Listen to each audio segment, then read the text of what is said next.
A record surplus of green cards available this year is putting the pressure on top immigration agency officials to issue all available visas before the fiscal year ends.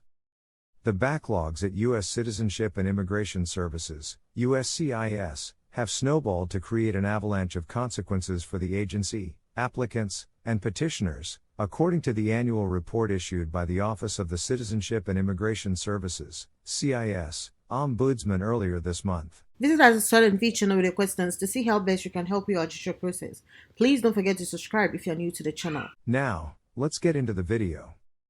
Senator Ron Johnson slammed what he described as an open border policy held by the Biden administration during a roundtable he hosted Tuesday in Milwaukee.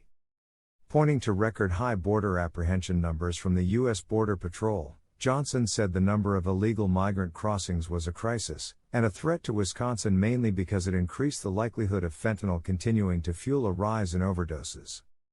Critics have pointed to those very numbers, a recent average of more than 200,000 monthly border encounters, as proof it's misleading for Johnson and other Republicans to claim the current administration has an open border policy.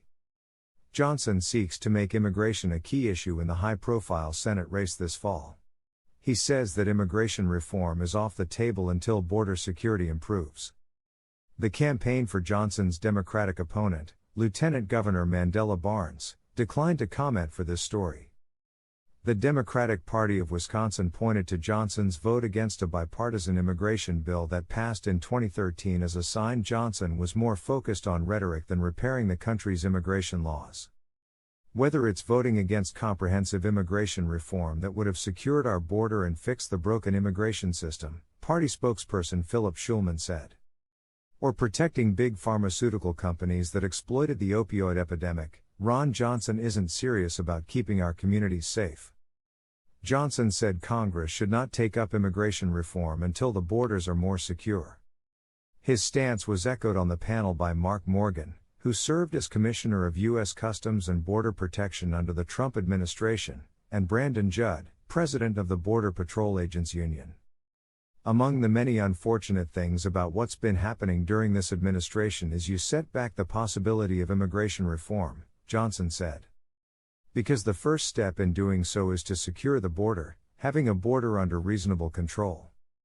Johnson said while he supports the idea of modernizing the nation's immigration laws, and providing lasting protection to residents who were brought into the U.S. illegally at a young age, known as Dreamers, he would not support legislation on those subjects until stricter border security measures were in place.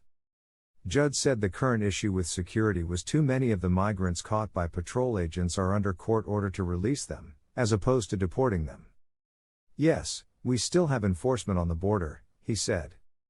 Yes, agents are still on the border, but what you do with the individuals that cross the border, once they're in our custody, that is the open border policies. So, when they cross, and they claim asylum just to be released, we're ultimately rewarding them for violating our laws. Daryl Morin, president of pro-immigrant group Forward Latino, said the number of migrants waiting in squalor on the Mexican side of the border was proof Johnson and the panelists were disingenuous in arguing illegal immigrants have easy access to the U.S. Morin argued if Johnson was serious about cutting down on illegal immigration, he'd be a bigger proponent of aid and expanded partnerships with Central American countries like El Salvador, Guatemala, and Honduras. Everyone knows what needs to be done, Morin said. But there are those, such as the senator, who prefer to have inflammatory rhetoric that maybe helps them at the polls, rather than actually getting to the root of the problem. I hope you guys found this video extremely helpful. If you know anybody that could benefit from this information, definitely make sure to share this video with them. We are all about empowering you with knowledge. So the more people that can benefit from this video, the more people we want watching this video. If you like this video, please make sure to hit that thumbs icon. Thanks for watching, and don't forget to subscribe and hit on the notification bell for more immigration updates. Bye!